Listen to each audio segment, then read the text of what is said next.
Hello भाई लोग, welcome back to S के मानवा। तो आज देखने वाले हैं स्प्रीट पैड इवोल्यूशन। तो बिना किसी देरी के शुरू करते हैं। एपिसोड की स्टार्टिंग एक स्कूल से होती है जहां पर बच्चे आपस में बात कर रहे थे। तुम्हें पता है मेरी बहन जो ईस्टर्न स्कूल में पढ़ती है उसने अपने पेट को चुन भी लिया। क्या सचमुच? उसका कौन सा पेट है? उसका पेट फायरफॉक्स है। तब तो उसके पास बहुत ज़्यादा ही स्पिरिचुअल पावर होगा। हाँ हाँ, तुम सही बोल रहे हो, लेकिन मुझे डर लग रहा है। मेरा स्पिरिचुअल पावर अभी भी पूरी तरह से बैलेंस नहीं है। तब तो तुम्हें मेडिटेशन करना चाहिए। तुम्हें पता है वहाँ पर मिस लीन भी आई थी जो कि सिविल कोर्ट की मैनेजर है। क्या तुमने उसे देखा है? अरे मैंने भी उसे देखा है, देखो वो आ रही है। इधर हम लोग मिस लीन को देखते हैं जिसके पीछे दो बॉडीगार्ड होते हैं जो कि एपोक्लिस कोर्ट की मैनेजर होती है। वाह, वो कितनी सुंदर है। क्या सचमुच यहाँ पर भी स्पीड पैड को चुना जाएगा? मुझे तो बहुत ज़्यादा ही मज़ा आने वाला है उसे देखने में। हमारा हीरो हमें बताता है ईस्टर्न अलायंस, जो कि बहुत ज़्यादा ही गोपनीय अलायंस है जो रिसर्च करती है स्पिरिट पैड के ऊपर। लेकिन वो बस स्ट्रॉन्ग स्पिरिचुअल पावर वाले ही लोगों को चुनते हैं बीस्ट को टैम करने के लिए। लेकिन वो अचानक इस छोटे मोटे स्कूल में क्यों आए हैं? यहाँ पर तो हर किसी का स्पिरिचुअल पावर बहुत ज़्यादा ही कम होगा। और हाँ, मैं भी दूसरी दुनिया से इस दुनिया में आया हूँ। पूरे 1 साल हो गए हैं, मुझे कोई भी सिस्टम नहीं मिला है, ना ही मेरे पास किसी तरह का स्पिरिचुअल पावर है। जिस दिन मेरा टेस्ट था उस दिन मेरा स्पिरिचुअल पावर डी ग्रेड का बता रहा था, जो कि बहुत ज़्यादा ख़राब है। सबसे ज़्यादा एस ग्रेड, ए ग्रेड और बी ग्रेड का पावर आता है। पता नहीं इस दुनिया में मेरा क्या होने वाला है। फिर नॉक होता है और बताया जाता है यहाँ पर जो भी स्टूडेंट के पास स्पिरिचुअल पावर है वो प्लेग्राउंड में आ जाए। जल्दी करो जल्दी करो, तुम लोगों का वो दिन आ गया है जिस दिन तुम्हें भी स्पिरिचुअल पैट मिलेंगे। तो जल्दी जाओ, नीचे जाओ। कुछ ही देर में प्लेग्राउंड खचाखच बच्चों से भर जाता है। फिर हम लोग देख सकते हैं सारे पुलिस वालों के साथ उसके स्पिरिचुअल पैट को। इधर मिस लीन सबको चिल्लाकर बोलती है, आज तुम लोग का कॉन्ट्रैक्ट डे है, तुम लोग को कैसा लग रहा है? तुम लोग एक्साइटेड हो ना? आज तुम लोग को अपने अपने बीस्ट मिलने वाले हैं। इधर एक लड़का अपने मन ही मन सोचता है, मेरा जितना स्पिरिचुअल पावर है उससे तो मैं एक फ्यूरियस ग्रेड का बीस्ट को अपना बना ही सकता हूँ। चलो देखता हूँ मेरा कौन सा बीस्ट बनने वाला है। इधर मिस लीन अपने बीस्ट को बुलाती है जिसकी वजह से सभी का स्पिरिचुअल पावर थोड़ा सा बढ़ जाता है और जिसका स्पिरिचुअल पावर इम्बैलेंस था वो भी बैलेंस हो जाता है और सब लोग को अच्छा महसूस होता है। फिर मिस लीन चिल्लाकर बोलती है, दिखाओ तुम लोग में कितना दम, चलो जल्दी से साइन करो कॉन्टैक्ट बीस्ट। हमारा हीरो अपने दिल को समझा रहा होता है, कुछ नहीं होगा भाई, कुछ नहीं होगा, all is well all is well, ये मेरा लास्ट चांस है। इससे अगर मेरे को ज़्यादा अच्छा स्पिरिचुअल बीस्ट मिला तो मैं मजाक नहीं बनूंगा इस स्कूल के लिए। इधर एक लड़का बैठा हुआ होता है और अपने स्पिरिचुअल पावर को बाहर निकाल रहा होता है। सभी अंडों पे थोड़ा थोड़ा देता है, लेकिन एक अंडा बहुत ज़्यादा ग्लो करने लगता है, उससे एक फ्यूरियस ग्रेड का बीस्ट निकलता है। ये देखकर वो बहुत ज़्यादा खुश हो जाता है और बोलता है ये बीस्ट मेरा है, वाह मज़ा ही आ गया। इधर मिस लीन बोलती है, जल्दी से अपने स्पिरिचुअल पावर के द्वारा उसके साथ कॉन्टैक्ट बनाओ और हमें उसका इन्फॉर्मेशन दो। Yes ma'am. सभी लोग बहुत ज़्यादा खुश हो जाते हैं और बोलते हैं इसके पास तो फ्यूरियस ग्रेड का बीस्ट आया है, चलो हम लोग देखते हैं हमारे पास क्या आता है। कुछ ही देर में सभी लोग अपने अपने स्पिरिचुअल बीस्ट को चुन लेते हैं। फिर अब मिस लीन अपने बोर्ड में लिखने लगती है, लेजेंडरी गेट का बीस्ट एक भी नहीं, डिवाइन बीस्ट एक भी नहीं, इमोर्टल बीस्ट एक भी नहीं, फ्यूरियस ग्रेड का बीस्ट 2 गो, कॉमन गेट का बीस्ट बहुत सारे। फिर मिस लीन चिल्ला के बोलती है, व्हाट द हेल, क्या कर रहे हो तुम? जल्दी करो, कितना वक्त लगेगा तुम्हें? फिर इधर हम लोग हमारे हीरो को देखते हैं जो कि बहुत ट्राई कर रहा होता है लेकिन उसे कोई भी बीस्ट नहीं मिल रहा होता है। फिर समय बीतने के साथ वो बोलता है, उठ जाता है और बोलता है, सीनियर सिस्टर मुझे माफ़ करना, लेकिन मुझे कोई भी बीस्ट सूटेबल नहीं लग रहा है। क्या सूटेबल नहीं लग रहा है? तुम्हारा कितना ज़्यादा कमज़ोर स्पिरिचुअल पावर कैसे हो सकता है? इस दुनिया में ऐसे भी लोग होते हैं क्या? ठीक है, जाओ अंडों को छुओ और महसूस करो तुम्हारे लिए कौन सा बेस्ट सूटेबल है। हमारा हीरो, ओह आखिरकार मैं इन्हें कैसे बताऊं, मुझे कोई भी स्पिरिचुअल बीस्ट महसूस नहीं होता है। इधर उसके सारे सीनियर्स देख रहे होते हैं, अबे क्या कर रहा है, जल्दी जा, हमारा स्कूल का नाम क्यों ख़राब कर रहा है। कुछ देर ढूंढने के बाद उसे एक छोटा सा अंडा दिखता है। वो बोलता है, अगर मैं इसे साइन करूं तो मेरा स्पिरिचुअल पावर बहुत ज़्यादा कम है, मैं आसानी से इसके साथ कॉन्टैक्ट बना सकता हूँ। इधर मिस लीन बहुत ज़्यादा गुस्से में उसे देख रही होती है और बोलती है, जल्दी करो, जल्दी से कॉन्टैक्ट बनाओ। ठीक है मैम, ठीक है मैम। फिर वो साइन करने लगता है। मिसलीन, अब तुम्हें साइन करने में कितना वक्त लगेगा?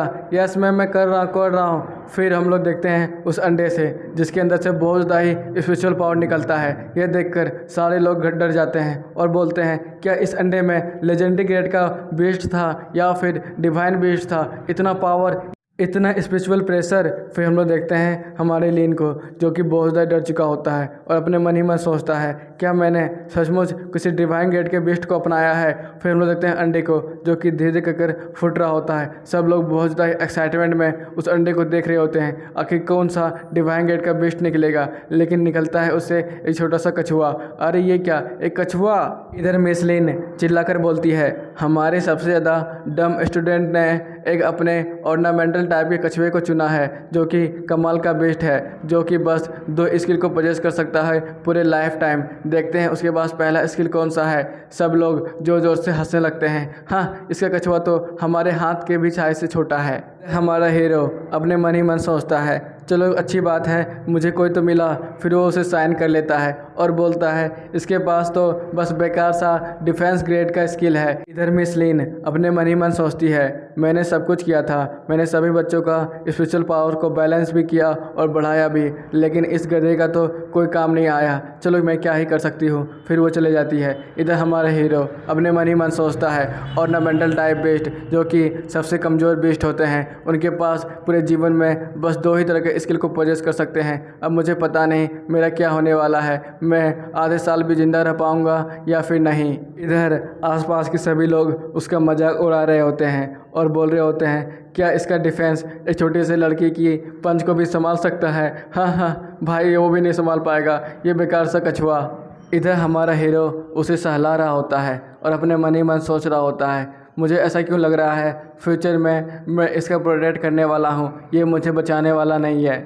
इधर स्कूल में मिस लीन जोर से चिल्लाती है, पूरा प्लेग्राउंड शांत हो जाता है। सब लोग ध्यान से सुनो, अब तुम लोग का ग्रेजुएशन कंप्लीट हो गया है। अब मैं चाहती हूँ तुम लोग नॉर्थ एकेडमी जाओ और वहाँ पर अपनी ट्रेनिंग कंप्लीट करो, और मुझे विश्वास है तुम लोग जिंदा वापस आ पाओगे हमारे देश के लिए।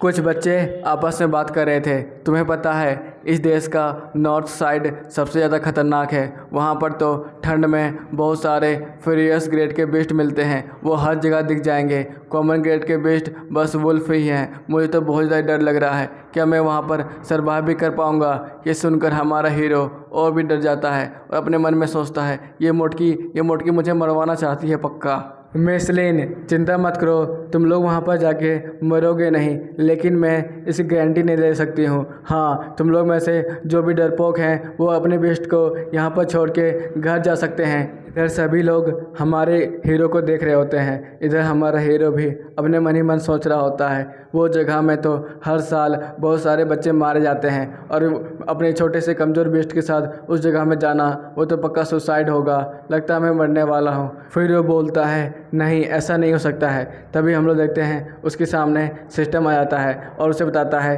होस्ट के पास स्पिरिट पैड को महसूस किया गया है, इसलिए सिस्टम एक्टिवेट होता है। क्या इतना देर? अबे साला तो अभी कहाँ पर था? फिर सिस्टम सभी के इन्फॉर्मेशन को बताने लगता है कि किसके पास कॉमन ग्रेड का बेस्ट है, किसके पास डिवाइन ग्रेड का बेस्ट है और किसके पास नॉर्मल ग्रेड का बेस्ट है। इधर वो मैडम मिस लीन को देखता है, जिसके पास फ्यूरियस ग्रेड का बेस्ट होता है फायर फोनिक्स, जिसका लेवल 50 होता है।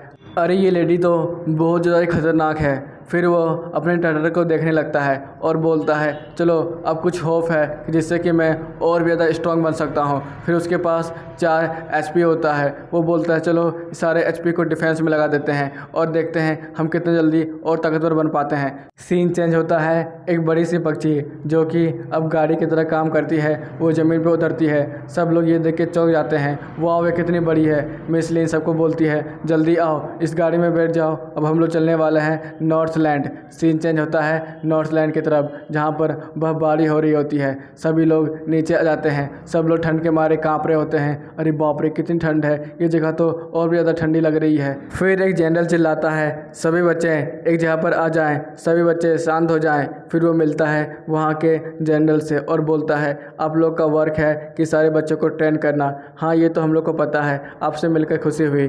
सभी लोग को बताया जाता है कि सब लोग किस किस ग्रुप में हैं। फिर सबको ग्रुप में डिवाइड करके बताया जाता है इस ग्रुप की कैप्टन स्वैन होगी। हर ग्रुप को एक एक इंस्ट्रक्टर दिया जाता है और उसका काम होता है यहाँ वहाँ पेट्रोलिंग करना।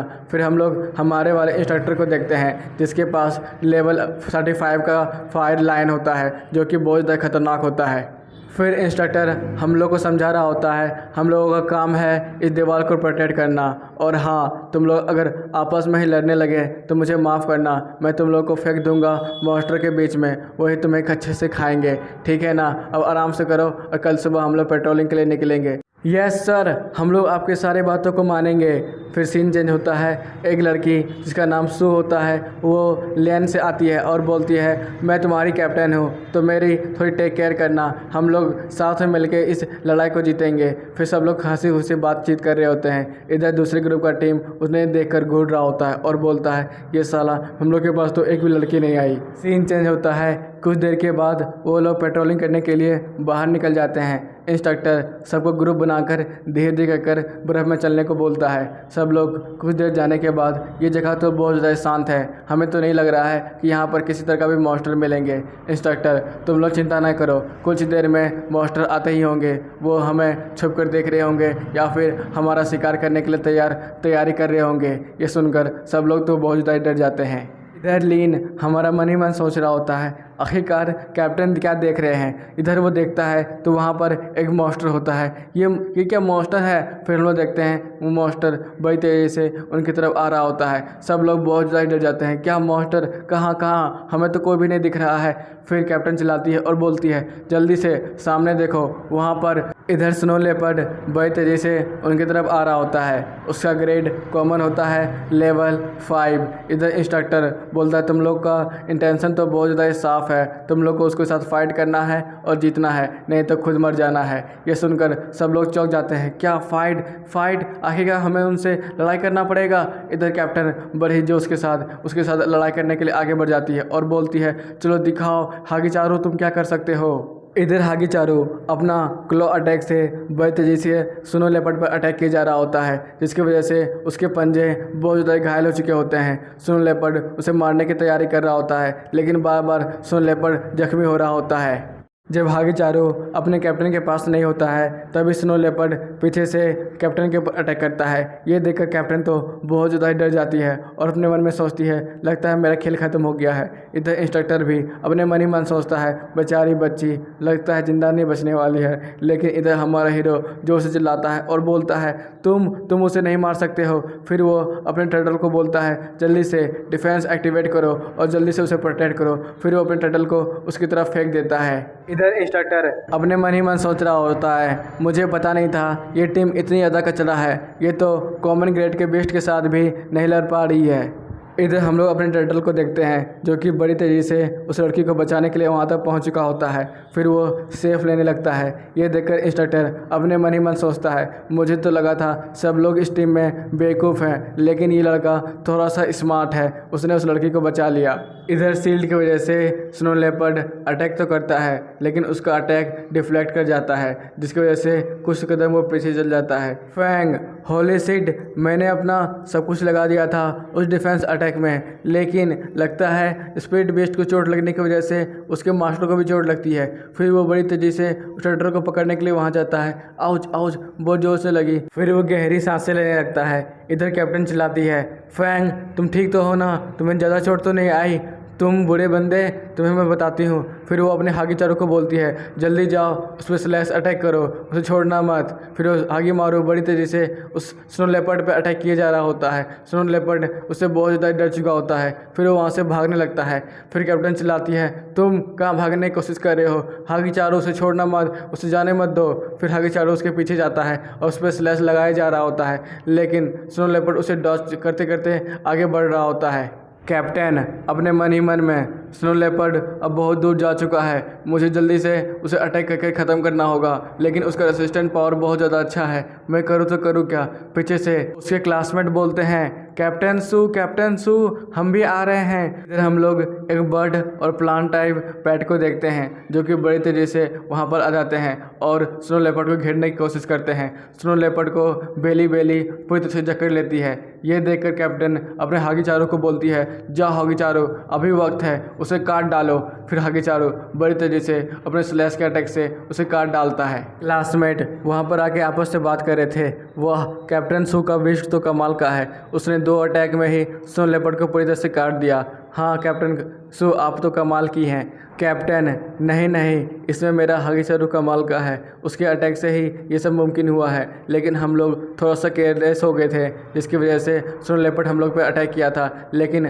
फैंग ने वहाँ पर आके मुझे बचा लिया। लेकिन मुझे पता नहीं आखिरकार फैंग का टर्टल ठीक भी है या फिर नहीं। फिर लड़की बोलती है मुझे तो लगता है टर्टल इतने बड़े स्नो लेपर्ड के अटैक से खुद ही मर गया होगा, लेकिन मुझे इतना पता है कि अगर मास्टर का कोई भी स्पीड बीस्ट मरता है तो उसे बहुत ज़्यादा चोट लगती है, तो क्या फैंग को भी चोट लगी होगी बहुत ज़्यादा। कैप्टन फिर धीरे धीरे कर फैंग के पास जाती है और बोलती है धन्यवाद मुझे बचाने के लिए, लेकिन ये सब मेरी गलती है, मेरे वजह से ही तुम्हें इतनी ज़्यादा चोट लगी है। फैंग नहीं नहीं ऐसी कोई बात नहीं है, हमारे टीम में सिर्फ मेरे पास ही डिफरेंट टाइप एबिलिटी थी, इसलिए मैंने अपने पेट को भेजा था तुम्हें बचाने के लिए। सिस्टम वहाँ पे आता है और उसे बताता है आपने 1 बार डैमेज लिया है, आपको और 100 बार डैमेज लेना है, जिससे आप 20% तक अपने डिफेंस पावर को बढ़ा सकते हैं। ये देखकर फैंग चौंक जाता है और डिटेल में जाने लगता है। तब वो देखता है कि अगर वो 1000 बार डैमेज लेगा तो 30% तक डिफेंस पावर को बढ़ा सकता है,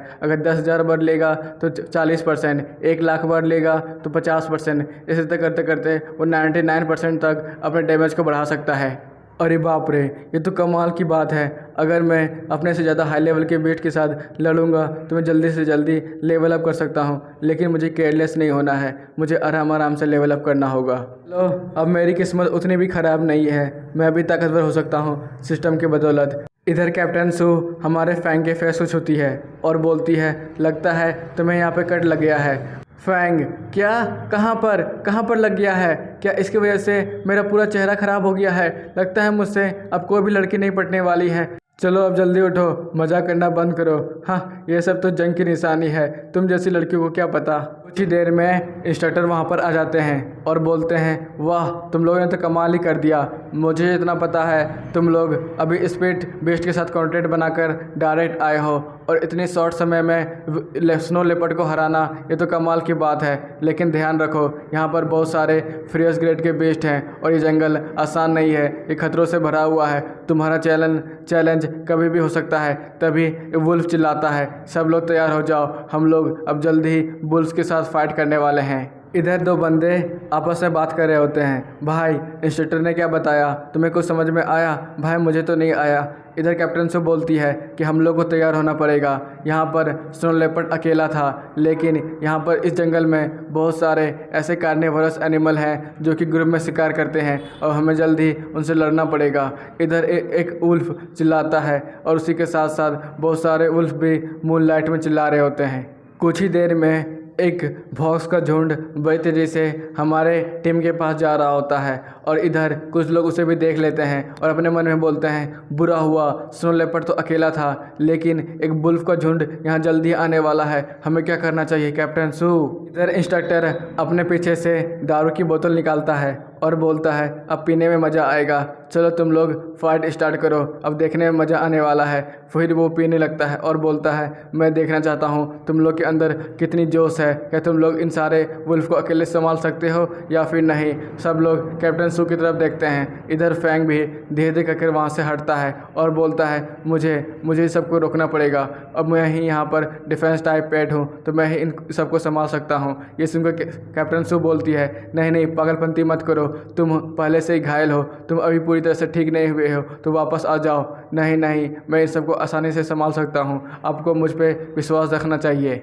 इधर एक क्लासमेट बोलता है वाह फैंग मैच्योर हो चुका है, अब वो हम लोग को डिफेंड करने वाला है। फिर लड़की बोलती है हाँ फैंग अब रिस्पॉन्सिबल हो चुका है, वो हमारी रिस्पॉन्सिबिलिटी ले रहा है, तो चलो भाई लोग अब हम लोग भी फैंग की मदद करनी चाहिए। हम लोग यूँ खड़े खड़े उसे मरते हुए देख नहीं सकते हैं, हमें भी आगे बढ़ना चाहिए, हम लोग भी ताकतवर बनेंगे। फिर सब लोग जोश से भर जाते हैं और सब लोग फैंग की मदद करने के लिए आगे बढ़ने लगते हैं। इधर फैंग अपने टर्टल को बोलता है, ब्रो दिखा आखिर तुझमें कितना है दम। फिर शील्ड बना लेता है और सारे वुल्फ को रोकने लगता है। इधर उसके दोस्त भी अपने क्लो अटैक से, कोई अपने ईगल से उस पर अटैक की जा रही होती है। इधर वो लड़की भी अपने प्लांट टाइप बिस्ट बेली बेली से एक वुल्फ को मार रही होती है। इधर वो फैंग अपने मन ही मन सोचता है, वुल्फ बहुत तेज़ी से कम होते जा रहे हैं, लगता है हम लोग जीत रहे हैं। इधर कैप्टन सू भी आती है और बोलती है, तुम बहुत ज़्यादा थक चुके हो, तुम्हें आराम करना चाहिए, थोड़ी देर पीछे हटो और आराम करो। फैंग, नहीं मैं ऐसा नहीं कर सकता हूँ, अगर मैं पीछे हटूंगा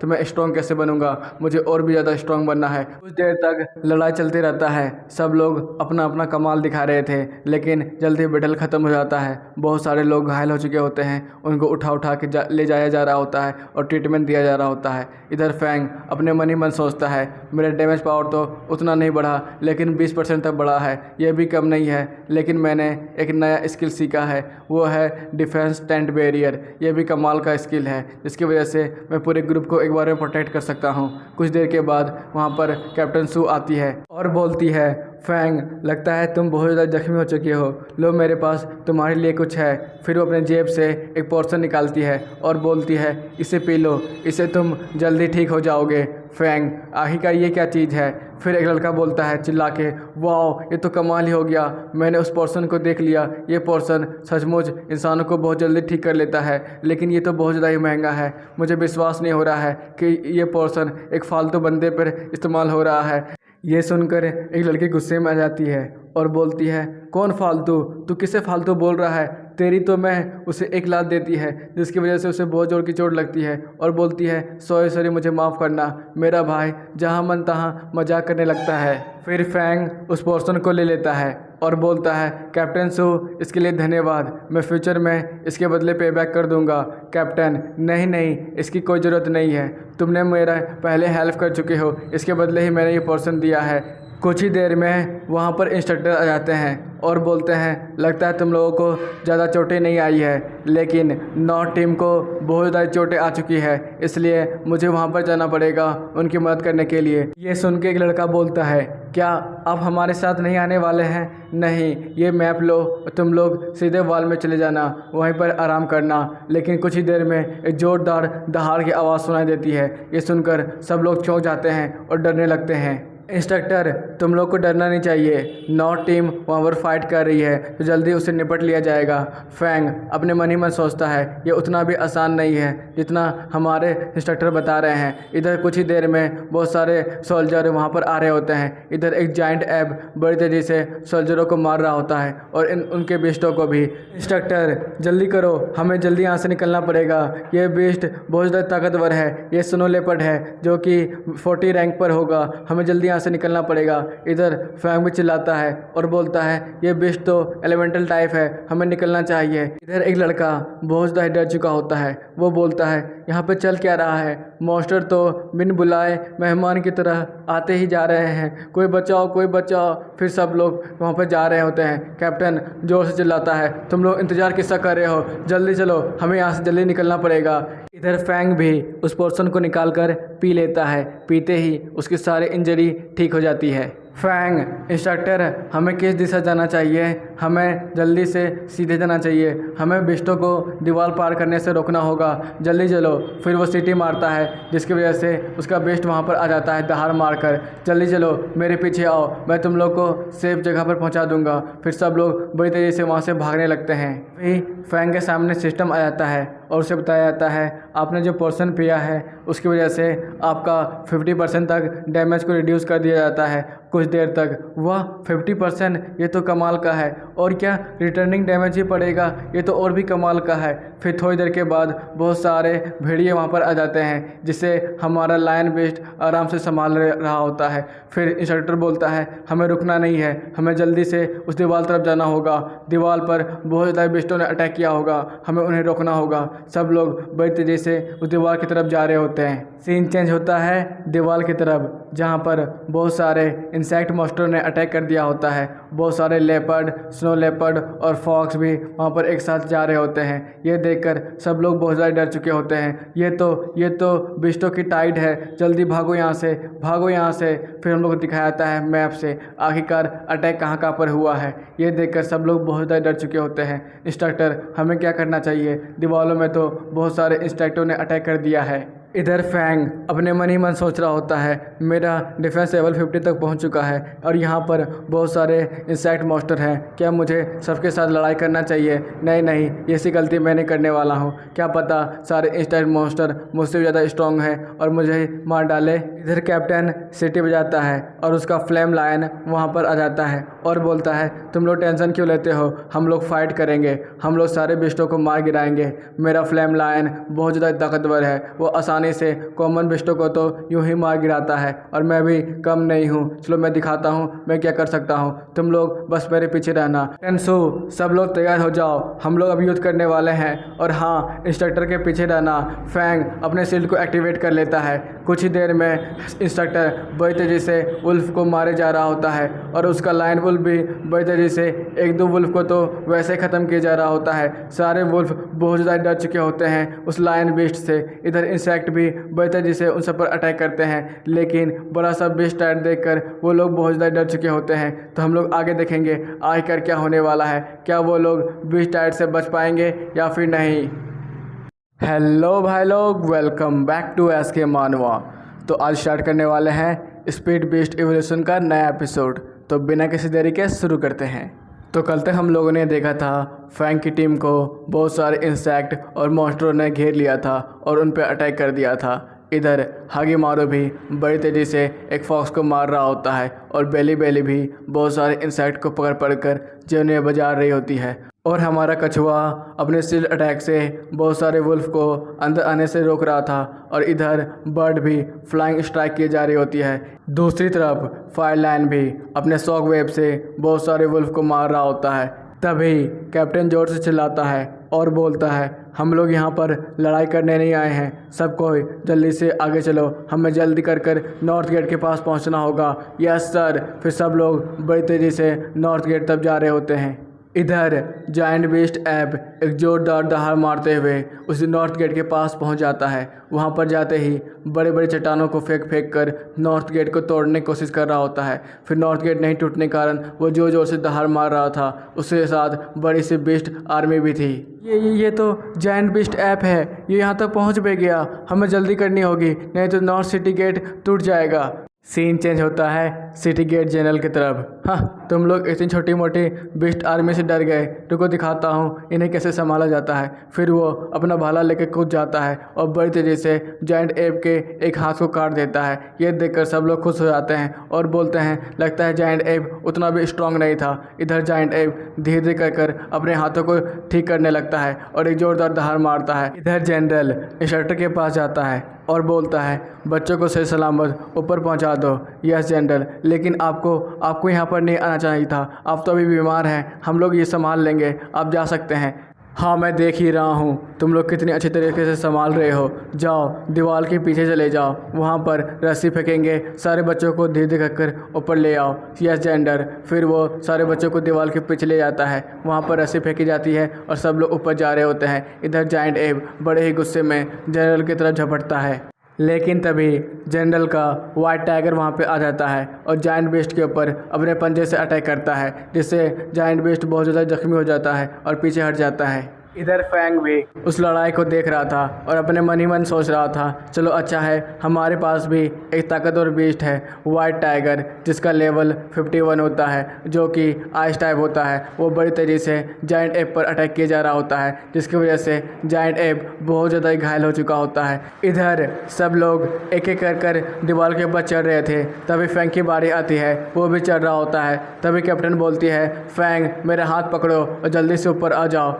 फैंग, थैंक यू कैप्टन सू, कोई बात नहीं, मुझे बहुत ज़्यादा ही घबराहट लग रही है। इधर बहुत ज़्यादा ही अजीब तरह का हाउल आवाज़ आता है जिसकी वजह से इधर जाइंट एब बहुत तेज़ी से हील हो रहा होता है। यह देखकर सब लोग बहुत ज़्यादा डर जाते हैं। इधर चश्मिश बोलता है, अरे भाई ये क्या हो रहा है, ये क्या हो रहा है, इतना तेज़ी से उसकी बॉडी हील कैसे हो पा रही है। इधर हम लोग देखते हैं धुआं से एक बहुत ताकतवर जाइंट वुल्फ आ रहा होता है और बड़ी तेज़ी से उस वाइट टाइगर पर अटैक करता है। इधर सिस्टम उसका नाम लॉन्ग टूथ वाइट वुल्फ बताता है जिसका लेवल 42 उसका एबिलिटी अननोन दिखा रहा था। इधर वाइट टाइगर भी उसके ऊपर एक जोरदार अटैक करने के लिए आगे बढ़ता है, लेकिन वाइट वुल्फ उसे जख्मा दे देता है और दीवार के ऊपर चढ़ने लगता है। फैंग, नहीं नहीं, बहुत बुरा हुआ, उसका टारगेट वाइट टाइगर नहीं सिटी वॉल था। इधर वाइट टाइगर जोर जोर दहाड़ मार रहा था, तभी कैप्टन सू चिल्लाती है, हम लोग ऐसे नहीं हैं जो इसके साथ लड़ाई कर सकते हैं, जल्दी यहाँ से भागो। इधर जाइंट एब को देखते हैं जो कि बड़ी तेज़ी से वाइट टाइगर को एक जोरदार पंच मारता है जिसकी वजह से वाइट टाइगर सीधे ज़मीन में आके गिरता है और वाइट एब उसको मारते ही जा रहा होता है। इधर वाइट वुल्फ बड़ी तेज़ी से सिटी वॉल के ऊपर चढ़ चुका होता है। ये देखकर जनरल अपने मन ही मन सोचता है, आखिरकार मैं करूँ तो करूँ क्या, ये जाइंट एब मुझे ज़रा सा भी मौका नहीं दे रहा है उन बच्चों को बचाने के लिए, अब लगता है मैं कुछ नहीं कर सकता हूँ। फिर वो जाइंट एब के साथ अटैक करने लगता है। इधर वुल्फ बड़ी तेज़ी से उन सब पर रोर कर रहा होता है जिसकी वजह से जिसके पास कम लेवल के बीस्ट होते हैं वो लोग बहुत तेज़ी से घायल हो रहे होते हैं। इधर बच्चे वहाँ से भाग रहे होते हैं, फैंग फैंग भागो, जल्दी भागो, हमें जल्दी उस गेट की तरफ जाना होगा। इधर लॉन्ग टूथ वाइट वुल्फ बड़ी तेज़ी से छोटे मोटे सैनिकों को मार रहा होता है। ये देखकर फैंग उनकी तरफ जा रहा होता है। इधर कैप्टन सू, तुम पागल हो गए हो क्या, उधर क्या जा रहे हो, तुम्हें मरना है। फैंग, मुझे माफ़ करना, लेकिन मुझे उन्हें बचाने के लिए जाना होगा। फिर वो एब्सोल्यूट डिफेंस नाम का स्किल को ओपन करता है और बड़ी तेज़ी से वाइट वुल्फ से लड़ने के लिए आगे बढ़ जाता है। इधर वाइट वुल्फ उसके डिफेंस को तोड़ने की पूरी कोशिश कर रहा होता है और एक जोरदार अटैक के साथ उसकी डिफेंस को तोड़ भी देता है। ये देखकर सब लोग बहुत ज़्यादा शॉक हो जाते हैं, क्या डिफेंस टूट गया, मतलब वो तो बहुत ज़्यादा ही घायल हुआ होगा, क्या फैंग सही होगा। कैप्टन सू बड़ी तेज़ी से फैंग की तरफ आगे बढ़ रही होती है। इधर फैंग उसे आने से मना करता है, तुम लोग जाओ, जल्दी से उस गेट के पीछे छुप जाओ, मैं इसे रोकने की कोशिश करता हूँ। तभी सिस्टम बताता है, आपने 75% डैमेज लिया है जिसकी वजह से वाइट वुल्फ को भी 50% डैमेज मिलेगा। इधर लीन कैप्टन सू को समझाने की कोशिश करी होती है, कैप्टन सू, फैंग ये सब हम लोग के लिए कर रहा है, हमें अपनी जान बचानी चाहिए और जल्दी से उस गेट के पीछे जाना चाहिए। फिर सब लोग उस गेट की तरफ जा रहे होते हैं भागते हुए। सिस्टम एब्सोल्यूट डैमेज टूटने की वजह से आपका एनिमी 5 सेकेंड तक रुका रहेगा। फैंग, क्या मैं इसके अटैक को बार बार एब्सोल्यूट डिफेंस से रोक पाऊंगा। इधर सारे सैनिक बड़ी तेज़ी से मॉन्स्टर के वेव को रोकने की कोशिश कर रहे होते हैं अपने अपने अटैक से। इधर जायंट टूथ वुल्फ जैसे ही ठीक होता है वो अपनी बॉडी को तुरंत रिकवर करने लगता है, पूरा बॉडी ब्लू कलर के लाइट से चमकने लगता है। इधर फैंग उसे अपने टर्टल को देख रहा होता है और मन में सोच रहा होता है, लगता नहीं है ये दोबारा उस अटैक को रोक पाएगा। इधर जायंट वुल्फ बड़ी तेज़ी से उस पर अटैक कर देता है। फिर से फैंग अपना एब्सोल्यूट स्किल को ओपन करता है और इधर जायंट वुल्फ बड़ी तेज़ी से उस पर अटैक करता है और उसके स्किल को तोड़ने की पूरी कोशिश करता है। कुछ ही देर में उसका स्किल टूट जाता है। तभी सिस्टम आता है और बताता है आपको 50% डैमेज पड़ता है, लेकिन आपके एनिमी को 75% डैमेज पड़ता है और 5 सेकंड के लिए वहीं पर रुक जाता है। इधर जायंट वुल्फ हिल नहीं रहा होता है और इधर फैंग को बहुत जोर की चोट आई होती है। फैंग बेहोश होने की कगार पे होता है। सीन चेंज होता है। इधर जायंट एब और वाइट टाइगर दोनों में घमासान युद्ध चल रहा था। वाइट टाइगर बार बार अपने पंजों से उस पर अटैक कर रहा था, लेकिन तभी पीछे से जनरल बड़ी तेज़ी से आता है अपने कुल्हाड़ी लेकर और उसके दोनों हाथों को काट देता है, जिसकी वजह से वाइट एब जोर जोर से दहाड़ मार रहा था। तभी वाइट टाइगर बड़ी तेज़ी से उसके ऊपर सोलर बीम का इस्तेमाल करता है और इधर जनरल अपना भाला लेकर बड़ी तेज़ी से जायंट एब के दिल में डाल देता है। यह देखकर सब लोग बहुत ज़्यादा खुश हो जाते हैं, अरे वाह, हमारे जनरल ने कमाल कर दिया, उस जायंट एब को उसने मार गिराया। सीन चेंज होता है। इधर फॉक्स उसे हील करने की पूरी कोशिश कर रहा था, लेकिन उसके अंदर से हीलिंग एनर्जी उनकी तरफ नहीं जा रही होती है। यह देखकर फॉक्स और भी ज़्यादा गुस्से में आता है और फैंग की तरफ घूर रहा होता है। फिर वो बड़ी तेज़ी से फैंग के ऊपर अटैक करने की कोशिश करता है। फैंग अपना फिर से एब्सोल्यूट डिफेंस नाम की स्किल को ओपन करता है और उसे रोकता है। इधर कछुआ बहुत ज़्यादा जख्मी हो चुका होता है, लेकिन फैंग उसे फिर भी इस्तेमाल कर रहा होता है। अब की बार का अटैक कुछ ज़्यादा ही खतरनाक था, जिसकी वजह से जायंट वुल्फ के बहुत सारे बर्फ़ के टुकड़े गिरने लगते हैं और इधर फैंग भी बहुत ज़्यादा जख्मी हो चुका होता है। सिस्टम बताता है 5 सेकंड के लिए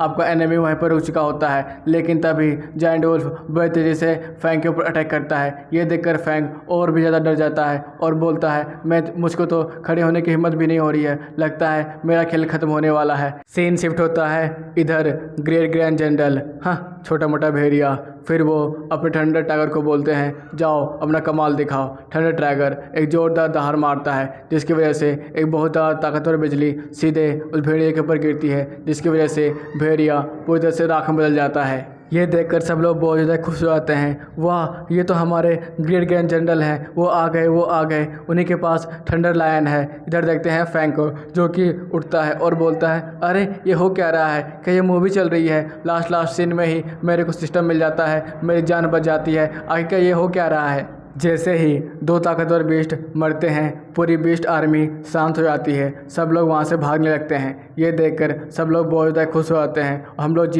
जीत गए। सीन चेंज होता है, इधर ग्रेट ग्रैंड जनरल उस बच्चे की तरफ देख रहे होते हैं। उसके पास जो टर्टल था वो इतना भी नादान नहीं होगा, उस टर्टल में ज़रूर कमाल की बातें होगी, क्योंकि वो टर्टल इतना ज़्यादा छोटा होने के बाद भी उस बड़े से मॉन्स्टर के सामने टिक पाया। कुछ देर में गेट खुलता है, सारे दोस्त भागते हुए आते हैं। फैंग तुम ठीक हो ना, तुम्हें जोर से चोट तो नहीं आई? फिर सब लोग उसके गले लग जाते हैं और उसे दबाने लगते हैं, जिसकी वजह से फैंग के मुंह से खून की उल्टी हो जाती है। अरे आराम से दबाओ, इतना भी जोर से नहीं। फैंग मुझे माफ़ करना, मुझे भी तुम्हारी मदद करनी चाहिए थी। अरे कोई बात नहीं, इतना भी चलता है। कैप्टन सू, मैंने डॉक्टर को बुला दिया है, डॉक्टर कुछ ही देर में यहाँ पर आते होंगे।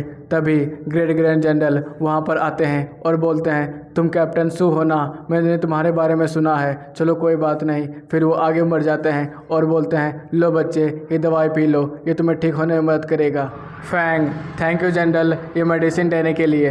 ये देखकर चश्मिश, अरे ये दवाई, हाँ यही दवाई, ये दवाई बहुत ज़्यादा ही महंगा है, ये तुम्हारे लेवल को भी बढ़ाने में मदद करेगा और तुम्हें जल्द ही ठीक कर देगा, लेकिन ये दवाई तो बहुत ज़्यादा ही कीमती है और बहुत ज़्यादा ही कम मिलने वाला है। उसकी बहन उसके माथे पे मारती है और बोलती है मैं तेरे को बोला है ना, तू जहाँ मन तहाँ अपना ज्ञान मत फेंक, चुपचाप उसे दवाई पीने दे। फैंग जैसे ही उस दवाई को पीता है, कुछ ही देर में उसे अच्छा महसूस होने लगता है और वो बहुत जल्दी ही रिकवर कर पा रहा होता है। और ये देखकर सब लोग बहुत ज़्यादा खुश होते हैं और इसी के साथ ये एपिसोड भी यहाँ पे ख़त्म होता है गाइस। तो हम लोग बाद में मिलने वाले हैं, बाद में ग्रैंड मास्टर उसको अपना स्टूडेंट बनाएंगे। तो मिलते हैं बाद में, अभी बारिश हो रही है जिसकी वजह से वीडियो नहीं एडिट हो पा रहा है। हेलो भाई लोग, वेलकम बैक टू एसके मानवा। तो हम लोग देख रहे थे स्पीड पैड एवोल्यूशन इन समनर वर्ल्ड। तो बिना किसी देरी के शुरू करते हैं। तो कल तक हम लोगों ने देखा था हमारे ग्रेट ग्रैंड जनरल फैंग से पूछते हैं क्या तुम मेरा स्टूडेंट बनना चाहोगे। ये सुनकर सभी आर्मी वाले बहुत ज़्यादा खुश होते हैं। फाइनली हमारे ग्रेट ग्रैंड जनरल ने किसी को अपना स्टूडेंट चुन लिया। हाँ तुम सही बोल रहे हो। यह सुनकर उसके सारे दोस्त और कैप्टन सू भी बहुत ज़्यादा खुश होती है और अपने मन ही मन सोचती है ज़रूर फैंग ने कुछ कमाल दिखाया होगा लड़ाई में, इसलिए तो हमारे ग्रेट ग्रैंड जनरल भी उसे अपना स्टूडेंट बनाना चाहते हैं। यह सब देखकर फैंग अपने मन ही मन सोचता है अगर मैं इनका स्टूडेंट बनता हूँ तो मुझे बहुत ज़्यादा प्रॉफिट होगा, मुझे रिसोर्सेज मिलेंगे और मैं अपने कल्टीवेशन लेवल को बड़ी तेज़ी से बढ़ा सकूँगा। लेकिन इसमें भी खराबी है कि मुझे इनके अंडर रहना पड़ेगा और मुझे किसी का बात नहीं सुनना है, तो मैं आराम से अपना रास्ता चुन सकता हूँ। फिर वो बोलता है मुझे माफ़ कीजिएगा लेकिन मैं ग्रेट ग्रैंड जनरल, ओह मुझे समझ में आ गया, लेकिन कोई बात नहीं, जब भी तुम्हें मेरा स्टूडेंट बनने का मन करे तुम आ सकते हो। फिर वो नीचे चले जाते हैं और वहाँ पर अपने शेरू को बुलाते हैं। फिर बोलते देखो वहाँ पे बहुत सारे बीस्ट भाग रहे हैं, उन सबको ख़त्म कर दो। फिर शेरू एक जोरदार दहाड़ मारता है, जिसके कारण बहुत सारी बिजलियाँ आती है, बहुत सारे जानवर एक ही बार में मरने लगते हैं। जनरल, ग्रेट ग्रैंड जनरल से आखिरकार कितने सारे लोग मारे गए मुझे नहीं पता, अभी तक काउंटिंग नहीं हुई है, लेकिन इससे भी ज़्यादा लोग मारे जाते हैं अगर वो लड़का बहुत देर तक उस लोमड़ी को नहीं रोक पाता तो। हाँ तुम सही बोल रहे हो, मैंने भी देखा था वो लड़का कुछ ज़्यादा देर तक उस बड़े से फॉक्स को रोक पाया। उसका लेवल बहुत ज़्यादा था लेकिन फिर भी उसने उसे रोक पाया, ये तो कमाल की बात है। इसलिए मैंने उसे बोला भी है कि वो मेरा स्टूडेंट बन जाए, मैं उसे और भी रिसोर्सेज दूंगा और जल्दी ताकतवर बनाऊंगा जिससे वो हमारे नॉर्थर्न एरिया को प्रोटेक्ट कर सके। ग्रेट ग्रैंड जनरल, आखिरकार हम लोग फॉरबिडन एरिया में क्यों नहीं जा सकते हैं? ये सारे जितने भी स्ट्रॉन्ग मॉन्स्टर आते हैं वो सब फॉरबिडन एरिया से ही आ रहे हैं। अगर हम लोग वहाँ पर जाते तो आसानी से बहुत सारे मॉन्स्टरों को मार सकते थे। हाँ, तुम बोल तो सही रहे हो, लेकिन हम लोगों ने फॉरबिडन एरिया में पहले भी अटैक किया है। वहाँ पर तुम्हारी सोच से भी ज़्यादा स्ट्रॉन्ग मॉन्स्टर हैं। हम लोगों के बहुत सारे एल्डर्स वहीं पे मारे गए। इसकी वजह से हम लोगों ने पहले सोचा क्यों ना हम लोग पहले अलायंस बनाकर वहाँ पर अटैक करें, इसलिए हम लोग अभी तक रुके हुए हैं। सीन चेंज होता है। फैंग के सारे दोस्त आपस में ही बात कर रहे थे, तभी चश्मिश बोलता है, अरे फैंग ये तो बता, आखिर तुमने ग्रेट ग्रैंड जनरल के स्टूडेंट बनने के बारे में क्यों नहीं सोचा? तुम अगर उसके स्टूडेंट बन जाते तुम्हें सारे रिसोर्सेज आसानी से मिल जाते और तुम बहुत जल्दी स्ट्रांग बन जाते। हाँ, कभी कभी मेरा छोटा भाई भी समझदारी वाली बात कर लेता है। मैं भी जानना चाहती हूँ आखिरकार तुमने ग्रेट ग्रैंड जनरल के स्टूडेंट बनने वाली बातों को मना क्यों कर दिया? ये सुनकर कैप्टन सू भी बोलती है, हाँ, इस बात को तो मैं भी जानना चाहती हूँ। फैंग, ओह, उसके बारे में मैं क्या ही बताऊं अपनी दुख भरी कहानी। मैं छोटा सा कछुआ उतने सारे बड़े बड़े और ताकतवर मॉन्स्टर के साथ कैसे लड़ सकता था? अगर मैं ग्रेट ग्रैंड जनरल का स्टूडेंट बन जाता तो सारे आर्मी वाले मुझे ही सबसे पहले आगे भेजते लड़ाई में, इसलिए मैं बहुत ज़्यादा डर चुका था। तभी वहाँ पर इंस्ट्रक्टर आ जाते हैं और बोलते हैं, ये क्या क्या बातें कर रहा है? ये सुनकर चश्मिश जोर जोर से बोलने लगता है, आपने तो हमें मॉन्स्टरों के पास ही छोड़ दिया था। हम लोगों ने अपनी जान खुद से बचाई है, आखिरकार अब क्या लेने आए हैं? ये सुन के छोटी बहन उसके माथे पे मारती है और बोलती है, भाई तू तो मरेगा ही, हमें भी साथ में ले डूबेगा। नहीं, कुछ नहीं इंस्ट्रक्टर, ये बस मजाक कर रहा था। ओह कोई बात नहीं, हमारे जनरल ने सबको बुलाया है, चलो नीचे। जनरल, मुझे माफ़ करना, तुम्हारी ट्रेनिंग अभी कंप्लीट नहीं हुई है, लेकिन यहाँ पर 300 से भी ज़्यादा आर्मी मारे गए हैं। इसकी वजह से तुम सभी को वापस स्कूल भेजा जाता है। ये सुनकर सब लोग शॉक होते हैं, क्या 300 से भी ज़्यादा?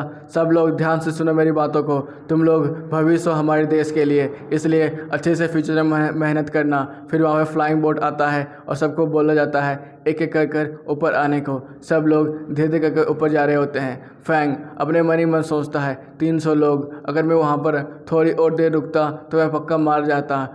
सीन चेंज होता है स्कूल की तरफ। सभी बच्चे स्कूल पहुंच जाते हैं। ये देखकर वो लोग बहुत ज़्यादा खुश होते हैं, वाह हम लोग फाइनली स्कूल पहुंच गए। सब लोग अपने हॉस्टल में। फैंग भी सो रहा था। सुबह उठता है तो एक ही गुलटिया में सीधे ज़मीन पर गिरता है और बोलता है, अरे वहाँ का बेड तो बहुत बड़ा था लेकिन यहाँ का छोटा है। फिर वो उठकर नूडल्स खाने लगता है नाश्ते में और वो बोलता है, देखो ये नूडल्स टेस्टी है ना, तुम भी टेस्ट करो। फिर वो टेस्ट करता है और बहुत मासूम सा चेहरा बनाता है। ये देखकर फैंग बोलता है, वाह लगता है तुम्हें नूडल्स पसंद आए हैं। सिस्टम, ये बताओ तुमने जो नोटिफिकेशन मुझे बैटल में दिखा रहे थे अब दिखा सकते हो। सिस्टम बताता है, आपका छोटा कछुआ अब लेवल 6 पे पहुंच चुका है और उसका डिफेंस कैपेसिटी 20% बढ़ चुका है। ये देखकर वो और भी ज़्यादा खुश हो जाता है और बोलता है, वाह मैं छोटा कछुआ ने तो एक ही दिन में अपना लेवल अप कर दिया और वो ऐसा ही चलता रहा तो हम लोग बहुत जल्दी ही स्ट्रांग बन जाएंगे। सीन चेंज होता है अलायंस सिटी लाइब्रेरी की तरफ, जहाँ पर फैंग बहुत सारी किताबों को पढ़ रहा होता है और अपने मन ही मन सोच रहा होता है, मैं छोटे कछुए को और भी जल्दी स्ट्रांग बनाना होगा। बहुत सारे बुक्स पढ़ने के बाद भी उसे इन्फॉर्मेशन बहुत ज़्यादा ही कम मिलती है। ये देखकर वो अपने मन ही मन सोचता है, हाँ यहाँ पर इन्फॉर्मेशन है ही नहीं। फिर छोटा कछुआ कुछ साइन को दिखाता है। यह देखकर वो बोलता है, क्या तुम इस इंस्टीट्यूशन में सबमिट होना चाहते हो? चलो हम लोग इसमें साइन कर लेते हैं। सीन चेंज होता है अलायंस सिटी की तरफ, जहाँ पर वो ब्लैक मार्केट में आया होता है और अपने मन ही मन सोचता है, अगर मैं कहीं भी गिल्ड के पास जाऊंगा तो कोई भी गिल्ड मुझे अपनाएगा नहीं या फिर बहुत ज़्यादा पैसा का डिमांड करेगा। लेकिन अलायंस गिल्ड जो कि ब्लैक मार्केट में है वहाँ का कम पैसा मिलता है लेकिन काम अच्छे खासे मिल जाते हैं। फिर वो देखता है बाहर से तो वो गिल्ड बहुत छोटा लग रहा था लेकिन अंदर से वो काफ़ी बड़ा है। वहाँ पर एक लड़की आती है और बोलती है, मिस्टर आपको क्या करवाना है? क्या आप यहाँ पर रजिस्ट्रेशन करवाने आए हैं? फिर वो बोलता, हाँ प्लीज़ मेरा रजिस्ट्रेशन कर दीजिए। ये सुन के वो बहुत ज़्यादा खुश हो जाती है और बोलती है, प्लीज़ अपना आईडी दिखाइए। धन्यवाद सर, मैं आपका रजिस्ट्रेशन अभी तुरंत कर रही हूँ। फिर वो अपने कंप्यूटर के सामने कुछ रजिस्ट्रेशन फॉर्म डाल रही होती है। फिर वो बोलती है आपका पेट अभी 6 लेवल पर है, क्या मैं सही बोल रही हूँ? ये सुनकर बाकी लोग तो जोर जोर से हंस लगते हैं। भाई लोग, तुम लोगों ने सुना, इसका पेट अभी 6 लेवल पर ही पहुँचा है और वो एक गिल्ड में कॉन्ट्रैक्ट बना रहा है। ये तो मजाक की बात है। फैंग, मैम क्या कोई प्रॉब्लम है? नहीं नहीं सर, कोई प्रॉब्लम नहीं है। क्या आप अपने पेट को बाहर निकाल सकते हैं? फिर वो अपने कछुए को बाहर निकालता है। यह देखकर तो वो लड़की चौंक जाती है और वो अपने मन ही मन सोचती है ये मुझे कहीं से भी लेवल 6 का नहीं लग रहा है। चलो मेरा क्या जाता है, मुझे तो बस अपने कॉन्टैक्ट बनवाने पर ध्यान देना चाहिए। फिर वो एक पास निकालती है और बोलती है सर यहाँ पर साइन कर लीजिए और ये रहा आपका पास। आप यहाँ से किसी भी तरह के बिस्ट को भी मारने का डिमांडिंग कर सकते हैं। यहाँ से आपको सब कुछ जानकारी मिल जाएगी। फिर वो बहुत ज़्यादा खुश हो जाता है और बोलता है चलो अब मज़ा आने वाला है, हम लोग अब शिकार करेंगे। फिर वो अपने कछुए को लेकर वहाँ से चला जाता है। चलो जान छुट्टी, वो जगह कितना ज़्यादा खतरनाक था। फिर वो अपने मोबाइल में देखने लगता है कहाँ पर मैं शिकार करूँगा तो मुझे सबसे ज़्यादा मॉन्स्टर मिलेंगे। इधर कैप्टन सू भी उसकी तरफ देख रही होती है और वो अपने मन ही मन सोच रही होती है ये फैंग शायद फैंग है। फिर उसके पास जाती है और पूछती है कि तुम फैंग हो? फिर वो बोलता है हाँ, तुम यहाँ पर क्या कर रही हो? फिर वो बोलती है मैं भी शिकार करने के लिए आया हूँ, चलो हम लोग दोनों साथ में ही शिकार करेंगे। हाँ हाँ, देखो मैंने लोकेशन भी देख लिया है, चलो हम लोग यहीं पे चलते हैं। पीछे की तरफ से एक हरी बाल वाली लड़की आती है और अपने मन ही मन सोचती है आखिरकार सू किस लड़के से बात कर रही है। फिर वो सू के पास आकर उसे पकड़ लेती है और बोलती है सू मैंने तुम्हें देख लिया, सच सच बताओ आखिरकार ये तुम्हारा बॉयफ्रेंड है ना? जल्दी जल्दी बताना। नहीं, ये मेरा कोई लगता है। क्या कोई लगता है? अबे तू साले, तू मेरी सू से क्यों बात कर रहा था? तू चोर है ना? सच सच बताना। अरे छोड़ दो उसे। क्यों मैं छोड़ूं? तुम्हारे सामानों को चोरी करके भाग रहा होगा। उस चोर को तो मैं अच्छे से सबक सिखाऊंगी। फैंग अपने मन ही मन में अरे ये कौन है, ये कितना बकबक करती है। लीना, मैं सिटी कमिश्नर की बेटी हूँ और सू की बहन। हम दोनों बचपन में ही साथ बड़े हुए हैं। आखिर तुम कौन हो? मैं सू का दोस्त हूँ। सू, ये तुम्हारा दोस्त है क्या? हाँ, ये मेरा दोस्त ही है। हम दोनों यहाँ पर शिकार करने के लिए आए थे। ओह, शिकार करना है क्या? मैं आसानी से तुम लोग के लिए सिटी गेट खुलवा सकती हूँ, चलो मेरे पीछे आओ। फिर वो इंस्पेक्टर से बात करती है और सिटी गेट खुलवा देती है और बोलती है चलो मेरे पीछे आओ, मेरे पास मैप भी है, आखिरकार मॉन्स्टर सबसे ज़्यादा कहाँ पर मिलेंगे। फिर वो बोलती है अरे बच्चे, तुम मॉन्स्टर से डरता तो नहीं है ना? तभी ज़मीन हिलने लगता है। ये देखकर वो सब शौक हो जाते हैं, आखिरकार ये ज़मीन क्यों हिल रहा है। फिर एक सैंड रैट का ग्रुप उन सब पर अटैक कर देता है। ये देखकर लीना तुरंत भागती है सू को बचाने के लिए और बोलती है बहन देखो आखिरकार तुम्हारी बहन क्या कर सकती है। फिर वो अपने बेस्ट को समन करती है और बोलती है चलो हम लोग दिखाते हैं क्या कर सकते हैं। फिर वो सब बड़ी तेज़ी से सारे सैंड रैट को मारने लगते हैं। ये देखकर फैंग अपने मन ही मन सोचता है आखिरकार उसका बेस्ट एक अनोखा क्रिस्टल बॉल से बाहर निकला। ये क्रिस्टल बॉल कैसा था? हम लोग के पास तो नॉर्मल क्रिस्टल बॉल है। फिर वो देखता है उसके लेवल को, उसका लेवल 14 था और सारे बिस्टों का लेवल बस 7। लीना जोर जोर से चिल्ला रही होती है गुरु एक ही मंच में सबको मार डालो, किसी को भी मत छोड़ना। देखा सू, आखिरकार हमारा गुरु कितना ज़्यादा स्ट्रांग बन चुका है। हाँ मैं देख रही हूँ, तुम्हारी आदत अभी तक नहीं गई है। फिर वो बोलती है फैंग से आखिरकार तुम बताओ बच्चे, तुम्हारी हालत कैसी है? तुम डरे तो नहीं थे ना? तुम्हें बहादुर होना चाहिए और मेरी सू को प्रोटेक्ट करना चाहिए। क्या पता आगे जाके तुम कुछ भी कमाल दिखा सको। फिर वो बोलती है कोई बात नहीं, मैं आगे जाके बहुत सारे मॉन्स्टर को मार देती हूँ, तुम लोग पीछे पीछे आना और सारे मॉन्स्टर को कलेक्ट करना। फिर वो बोलती है चलो गुरु अब हम लोग अपना कमाल दिखाए। फिर वो बड़ी तेज़ी से वहाँ से भाग जाती है। ये देखकर सू अपने मन ही मन सोचती है मेरी बहन कभी नहीं सुधरेगी। मैं उसे कितना समझाऊं कि साथ में मिलकर लड़ना चाहिए, लेकिन वो तो हमेशा अकेले ही जाती है। फिर वो देखती है कि वो एक मॉन्स्टर के झुंड के पास जा रहे होते हैं। इधर सिस्टम उनके लेवल को बताता है, उनका लेवल 8 होता है और वो लोग एक स्नैक मॉन्स्टर को खा रहे होते हैं। ये देखकर लीन वहाँ पर आती है और बोलती है गुरु देखो सारे मॉन्स्टर को एक ही पंच में मार डालो, किसी को भी मत छोड़ना। इधर सू फ्रस्ट्रेट हो चुकी होती है और अपने मन ही मन सोचती है अरे मेरी बहन तू कितना मेरे बेइज्जती करवाएगी, अब रुक भी जा। इधर गुरु बड़ी तेज़ी से सारे मॉन्स्टर के साथ अकेले लड़ रहा होता है। इधर मॉन्स्टर उनके पावर को देखकर बहुत ज़्यादा डर चुके होते हैं। इधर लीना इतने में नहीं रुकती है, वो अपना स्पिरिचुअल वेपन बाहर निकालती है और बोलती है, लगता है गुरु तुम आसानी से इन्हें नहीं मार पा रहे हो, मैं भी तुम्हारी मदद करती हूँ। फिर वो जाके सारे मॉन्स्टर को मार रही होती है और बड़ी तेज़ी से आगे बढ़ रही होती है। यह देखकर सू बहुत ज़्यादा डर जाती है और बोलती है, अगर मेरी बहन एक बार चलती है तो रुकती नहीं है, हमें जल्दी उसे रोकना पड़ेगा। अगर वो फॉरबिडन एरिया की तरफ चली गई तो बहुत ज़्यादा मुसीबत होगी। फिर वो फॉरबिडन एरिया की तरफ चली जाती है। यह देखकर सू बड़ी भागते हुए उसके पास आती है और फैंग से बोलती है, हमें जल्दी कर उन्हें ढूंढना पड़ेगा। फिर वो मोबाइल को निकालती है और अपने मन ही मन सोचती है, शायद मोबाइल में टावर आ रहा होगा तो मैं उसे कॉल कर सकती हूँ। फिर मोबाइल को देखती है, इसमें टावर ही नहीं आ रहा होता है। ये देखकर वो चुपचाप वहीं पर बैठ जाती है और अपने मन ही मन सोच रही होती है, लगता है मुझसे गलती हो गई। सीन चेंज होता है। इधर गुरु और लीना बड़ी तेज़ी से बहुत सारे मॉन्स्टर को मार रहे होते हैं और आपस में ही खुशी मना रहे होते हैं कि हम लोगों ने इतने जल्दी इतने सारे मॉन्स्टर को मार गिराया। इधर सू और फैंग उनके लिए बहुत ज़्यादा चिंता कर रहे होते हैं और अपने मन ही मन सोच रहे होते हैं, ये डेंजर जगह है, यहाँ पर बहुत सारे ताकतवर मॉन्स्टर होते हैं, हमें जल्दी कर लीन को वापस लाना पड़ेगा। तभी एक पॉइजनस स्नैक उन्हें देख लेता है और उन पर अटैक कर देता है। यह देखकर फैंग अपने एब्सोल्यूट डिफेंस को फिर से एक्टिवेट करता है और उसे रोकने की कोशिश करता है। इधर स्नैक उसे खाने के लिए अपने मुंह खोलता है और चबाने की कोशिश करता है, लेकिन एब्सोल्यूट डिफेंस होने की वजह से उसे तोड़ नहीं पा रहा होता है और उसका जहर बार बार फील्ड के ऊपर गिर रहा होता है, जिसकी वजह से उसका बैरियर टूटता है और वो 5 सेकंड के लिए सांप वहीं पर रुक जाता है। तभी सिस्टम बताता है, आपको एक पॉइजन रेसिस्टेंट बॉडी मिला है 1%। अगर आप पॉइजन रेसिस्टेंट बॉडी कंप्लीट करते हैं तो 90% तक आपका बॉडी पॉइजन से इम्यून हो जाएगा। ये सुनकर फैंग अपने मन ही मन सोचता है, अभी ये मॉन्स्टर बहुत ज़्यादा खतरनाक है, पहले हमें यहाँ से भागना पड़ेगा। फिर सू बोलती है, फैंग क्या हुआ, क्या तो वो मॉन्स्टर कुछ ज़्यादा स्ट्रॉन्ग है? हाँ बहुत ज़्यादा स्ट्रॉन्ग है, हमें जल्दी यहाँ से भागना पड़ेगा। फिर वो दोनों जंगल की तरफ भागते हैं। इधर वो टर्टल अपने मन ही मन सोच रहा होता है, उस सांप का जहर तो बहुत ज़्यादा स्ट्रॉन्ग था। फिर हम लोग देखते हैं सांप को, सांप उनकी गंध का पीछा करते करते उनके पीछे आ रहा होता है।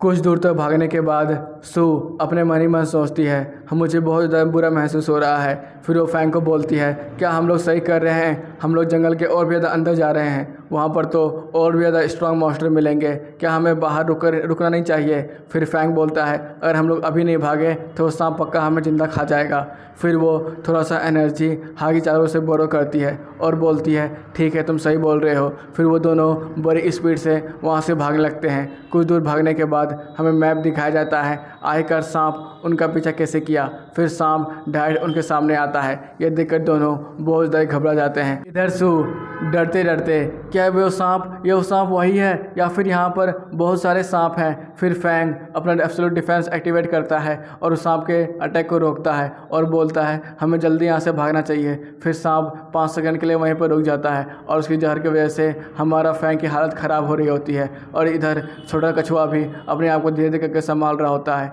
ऊपर की तरफ हम लोग एक गिद्ध को देखते हैं जो उन्हें देखकर अपना लात टपका रहा होता है और उन पर अटैक कर रहा होता है। इधर सू अपने मन ही मन सोचती है, आखिरकार यहाँ पर कितने सारे मॉन्स्टर हैं। फिर फैंग उसका हाथ पकड़ता है और बोलता है, सू जल्दी करो, हमें यहाँ से भागना पड़ेगा, यहाँ पर बहुत सारे मॉन्स्टर हैं। फिर सू अपना मोबाइल फ़ोन निकालती है और अपने मन ही मन सोचती है, यहाँ पर तो जरा सा भी सिग्नल नहीं आ रहा है, हमें यहाँ पर सैटेलाइट फ़ोन लाना चाहिए था।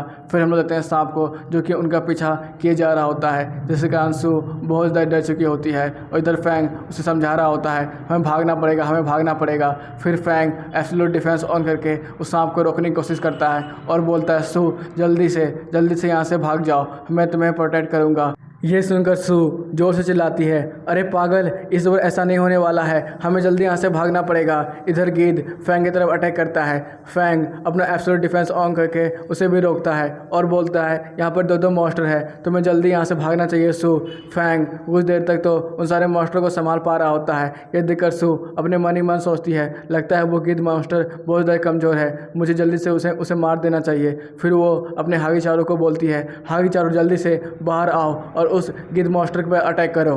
इधर हागीचारू बाहर निकलते ही उस गिद्ध मॉन्स्टर पर अटैक कर उसे मार डालने लगता है। फिर सू बोलती है हमें जल्दी यहाँ से भागना चाहिए, मेरा हागीचारू थोड़ा सा कमज़ोर पड़ गया है पता नहीं क्यों, इसलिए हमें जल्दी निकलना चाहिए। तभी सांप का 5 सेकंड का बैरियर ख़त्म होता है और सांप फिर से उन पर अटैक कर देता है। ये देखकर फैंग फिर से अपना एब्सोल्यूट डिफेंस ऑन करता है और सांप को रोकने की कोशिश करता है। फिर से वही होता है, पॉइजन इस बार ज़्यादा खतरनाक था जिसकी वजह से फैंग बहुत देर तक उसको रोके नहीं रख पा रहा होता है और इधर हागीचारू बड़ी तेज़ी से उस गिद्ध मॉन्स्टर को मारे जा रहा होता है और कुछ ही देर में उस गिद्ध मॉन्स्टर का ढेर बना देता है। सीन चेंज होता है, इधर पॉइजनस इंसेक्ट जब उन पर अटैक नहीं कर पा रहा होता है तो वो अपने जहर से उनके ऊपर अटैक करता है, जिसकी वजह से फैंग और छोटे टर्टल को बहुत ज़्यादा ही जहर का सामना करना पड़ता है, जिनकी वजह से वो लोग और भी ज़्यादा कमज़ोर पड़ जाते हैं और जिसकी वजह से बैरियर भी फिर से टूट जाता है और 5 सेकंड के लिए वो समय पर रुक जाता है। इधर हमारी सू वापस आती है और बोलती है फैंग बस थोड़ी देर तक संभाल के रखो, मैं और हागीचारू तुम्हारी मदद करने के लिए वहाँ पर आ ही रहे हैं। फिर हम लोग देखते हैं हागीचारू को जो कि तुरंत सांप पे अटैक कर देता है और उसे मारने लगता है। यह देखकर फैंग उसे रोकता है और बोलता है हागीचारू नहीं। जैसे ही जहर हागीचारू पे गिरने वाला था, फैंग अपना बैरियर लाके हागीचारू को रोक लेता है। फिर हागीचारू अपना बरसर्कर मोड पे आता है और बड़ी तेज़ी से उस मॉन्स्टर पर अटैक कर देता है। सांप मॉन्स्टर उसके अटैक को रोक नहीं पा रहा होता है और थोड़ी देर के बाद हागीचारू उसके गर्दन को काट देता है और सांप मॉन्स्टर वहीं पे मारा जाता है। यह देखकर सू शांत हो जाती है और बोलती है वाह हागीचारू तुमने कमाल कर दिया। लेकिन इधर फैंग की हालत बहुत ज़्यादा ख़राब हो चुकी होती है, उसके ऊपर बहुत ज़्यादा जहर के द्वारा अटैक किया जाता है और बहुत ज़्यादा घायल हो चुका होता है। तभी सू फिर से उस पोर्शन को बाहर निकालती है और बोलती है इसे पी लो, ये तुम्हारी जल्दी से जल्दी ठीक होने में मदद करेगा। फिर फैंग जल्दी से कोशिश कर उसे पी लेता है। फिर सू अपने मन ही मन सोचती है आखिरकार इसने अपना मुंह क्यों छुपा के रखा है। कुछ ही देर में पोर्शन काम करने लगता है और फैंग को अच्छा महसूस होने लगता है। फिर सिस्टम आता है और उसे बताता है 14% तक आपको पॉइजन से इम्यूनिटी मिल चुकी है। फिर सू फैंग के बगल में बैठती है और बोलती है हाँ मैं पूछना भूल गई, आखिरकार तुम इस मास्क को क्यों पहने रखे हो, क्या तुम्हें किसी मॉन्स्टर ने किसी कर ली थी क्या? ये बोल के वो हंसने लगती है। ये सुनकर फैंग अरे तुम मजाक फिर से करने लगी, नहीं ऐसी कोई बात नहीं है, लेकिन मुझे अपना चेहरा हर किसी को नहीं दिखाना था जिसकी वजह से मैंने मास्क पहना है। ओह ऐसी बात है क्या? लेकिन मैं तुम्हारी प्रोफाइल देखी वो मस्त थी, मैंने उसे 5 स्टार रेटिंग दे दी है। तुम बहुत ज़्यादा खुश हो गई ये सुनकर तो? हाँ मैं बहुत ज़्यादा खुश हूँ, पहली बार किसी ने मुझे 5 स्टार रेटिंग दी है। चलो मैं इस मॉन्स्टर को जल्दी से अपने बॉक्स में रख लेता हूँ और हम लोग लीन को ढूंढने जाएंगे। फिर वो अपने बॉक्स में उसे रखने लगता है। तो आज के लिए बस इतना ही था गाइस, हम लोग कल मिलते हैं, बाय बाय। जल्दी से लाइक कर दो जो लाइक नहीं किया है।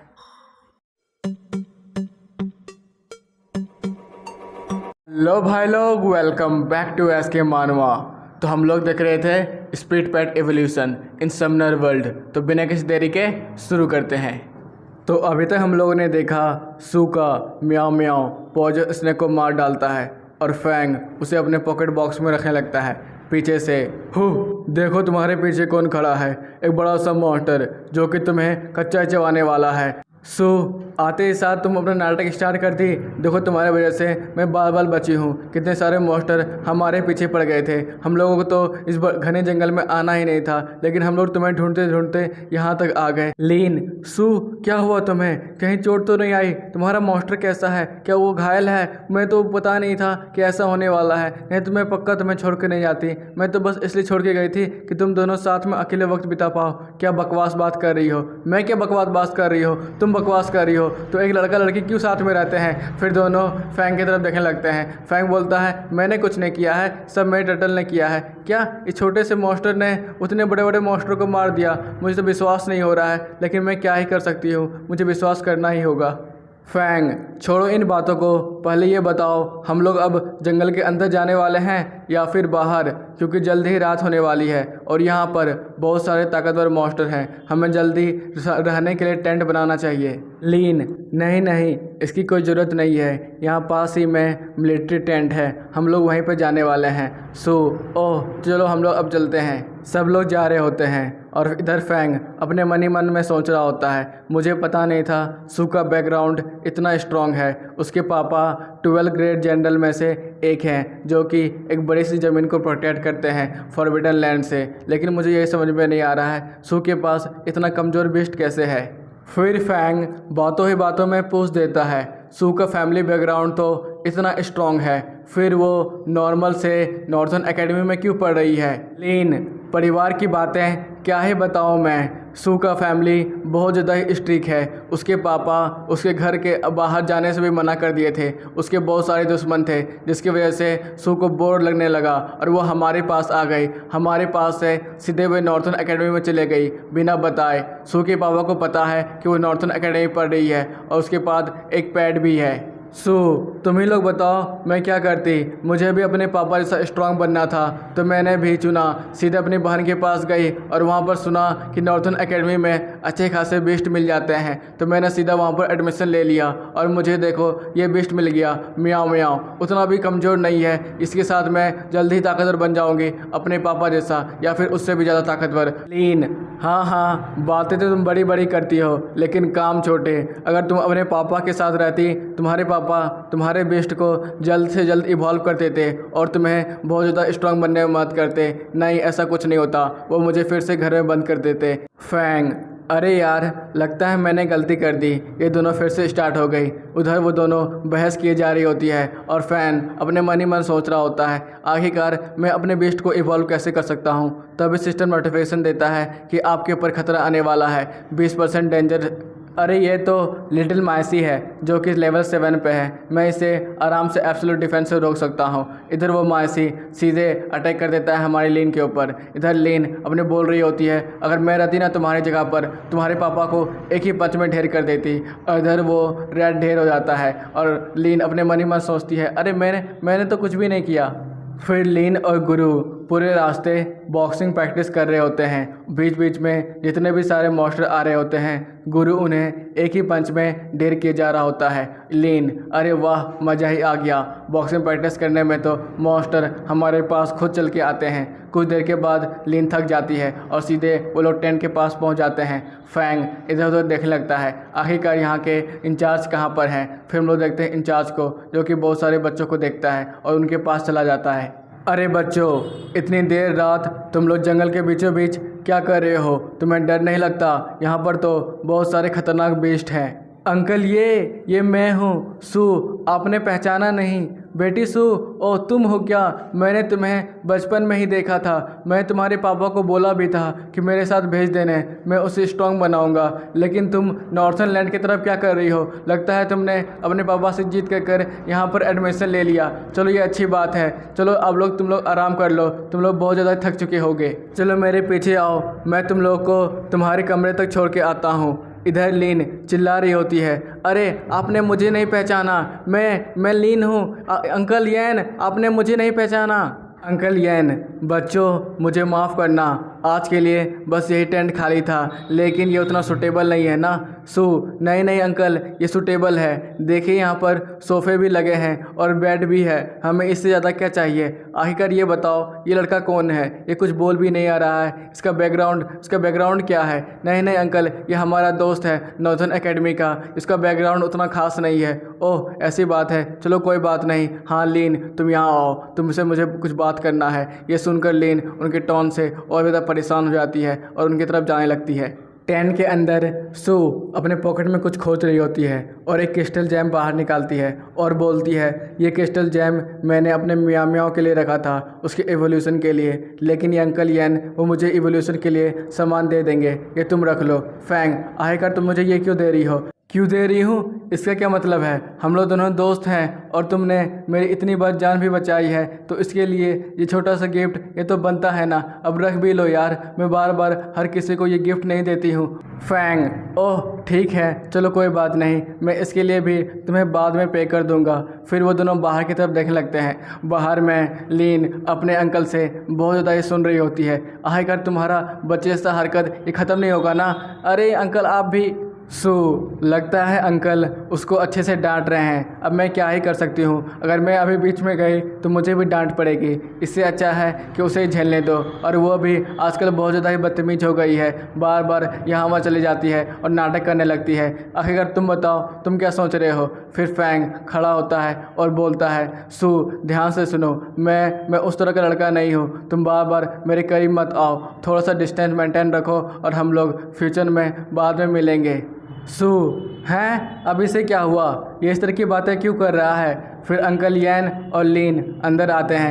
फिर लीन भागते हुए सू के पास जाती है। सू, क्या हुआ? अंकल यैन ने कुछ ज़्यादा डांटा। अरे नहीं यार, अंकल यैन की तो हर रोज़ की बात है, वो मुझे जब भी देखते हैं तो डांटना फिक्स है। अंकल यैन फैंग से, अच्छा बच्चे तुम बताओ तुम कौन हो? मैंने सुना है तुम भी नॉर्थन एकेडमी में पढ़ते हो। हाँ, तुमने ये मास्क क्यों लगाया है? क्या तुम किसी से अपना मुँह छुपा रहे हो या तुमने कहीं पर चोरी की है? चलो चलो मास्क हटाओ। फैंग, अंकल ऐसी कोई बात नहीं है, मैंने तो बस। तो कैसी बात है? जल्दी से अपना मुंह दिखाओ, मुझे तो पहले से तुम पे शक हो रहा था। सू, नहीं नहीं अंकल, आप गलत समझ रहे हैं। इसने फेस मास्क इसलिए लगाया है क्योंकि इसने और मैंने पॉइजन इंसेक्ट फाइट की थी जो कि बहुत ज़्यादा खतरनाक था। उसका कुछ पॉइजन इसके फेस पे गिर गया था जिसकी वजह से इसका फेस थोड़ा सा ख़राब हो गया है। लीन, अरे अंकल भी ना बेकार में ही बच्चे को डांट रहे हैं। सीन चेंज होता है सुबह के टाइम। फैंग जल्दी से सुबह उठता है और सीधे अपने रास्ते की तरफ चले जाता है। रास्ते में बहुत सारे मॉन्स्टर को मारता है और जल्दी से जल्दी अपना लेवल अप करने की तैयारी कर रहा होता है। फैंग पहले से मैप बना के रखा था कि आखिरकार उसे कहाँ से किधर जाना है। वो बहुत सारे स्नैक मॉन्स्टर, बहुत सारे रेड मॉन्स्टर से लड़ता है, अपना डिफेंस जल्दी से जल्दी स्ट्रॉन्ग बना रहा होता है। उसने अभी तक 531 डिफेंस बैरियर को तोड़ चुका है। चलो सुबह सिर्फ शाम हो गई है, अब लगता है मैंने कुछ ज़्यादा ही मॉन्स्टर को मार दिया है, अब मैं इन्हें बेचने के लिए ले चलता हूँ। फिर सीन चेंज होता है गेट पर, जहाँ से वो सीधे अपने टाउन पे एंटर करता है। अब एक रूम लेकर वहाँ पर रात बिताता है। सुबह जब होता है तो वो अपने छोटे कछुए को देखता है। वो बाहर नहीं आया था, लगता है वो कुछ ज़्यादा ही थक गया है, इसलिए उसने बॉल में सोना सही समझा। चलो देखता हूँ आखिर मैंने कितना लेवल अप किया है। फिर सिस्टम ओपन करता है तो देखता है एक का 49%, दूसरे का 50%, तीसरे का 64% तक लेवल अप हो चुका है। वाह, ये तो कमाल की बात है। इससे मैं जल्दी से जल्दी स्किल को अनलॉक कर सकता हूँ, लेकिन मुझे समझ में नहीं आ रहा है आखिरकार उस इवोल्यूशन क्रिस्टल का मैं करूँ तो करूँ क्या। लगता है मुझे उसे अपने मॉन्स्टर को डाइट खिलाना पड़ेगा। चलो इसके बारे में मैं बाद में सोचूंगा, अभी हम लोग सबसे पहले गिल्ड चलते हैं। अभी मेरे पास बहुत सारे मॉन्स्टर हैं, उन्हें बेचना भी तो है। सीन चेंज होता है गिल्ड के तरफ, जहाँ पर बहुत सारे लोग वहाँ से जा रहे होते हैं और बहुत सारे हंटर्स वहाँ पर बियर पी रहे होते हैं और आपस में कुछ बातें कर रहे होते हैं। फैंग जैसे ही अंदर जाता है बहुत सारे लोग उसे पहचान लेते हैं और बोलते हैं, अरे ये तो वही बच्चा है जिसके पास लेवल 6 का पेट है, छोटा सा कछुआ। हाँ भाई तुम सही बोल रहे हो, लगता है ये हर मिशन में फेल हो गया है, इसलिए यहाँ पर दारू पीने आया है। हाँ हाँ तुम सही बोल रहे हो। स्टाफ मेंबर, सर आइए, आपको यहाँ पर स्वागत है, आप यहाँ पर किस काम से आए हैं? फिर फैंग वहाँ पर आकर बैठ जाता है और बोलता है, मैंने बहुत सारे मॉन्स्टर लाया हूँ, क्या आप मेरा फाइल को ओपन कर मुझे बता सकते हैं मैं कितना सारा मॉन्स्टर को अभी दे सकता हूँ? यस सर, मैं अभी बताती हूँ। फिर वो अपने लैपटॉप को देखने लगती है और बोलती है, सर आपका आईडी अभी एक्टिव है और आप जितने चाहे उतने मॉन्स्टर को दिखा सकते हैं हमें जितने मॉन्स्टर पसंद आएंगे हम उसे आसानी से ले लेंगे और आपको उसके बदले गोल्ड कॉइन भी मिलेगा। और हाँ सर, लगता है आप किसी बड़े अधिकारी से मिले थे जिसने आपके प्रोफाइल को 5 स्टार की रेटिंग दी है, मतलब हम लोग आपको पूरी तरह से विश्वास कर सकते हैं और आपको पैसा अच्छा खासा मिल जाएगा। फिर फैंग अपने बॉक्स से सारे मॉन्स्टर को बाहर निकाल देता है।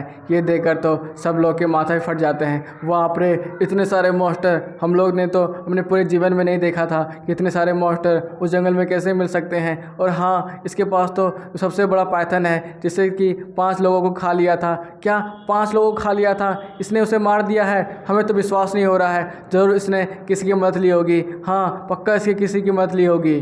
फैंग, क्या आप सारे मॉन्स्टर खरीदेंगे या फिर मैं कुछ मॉन्स्टर को अपने पास रख लूँ?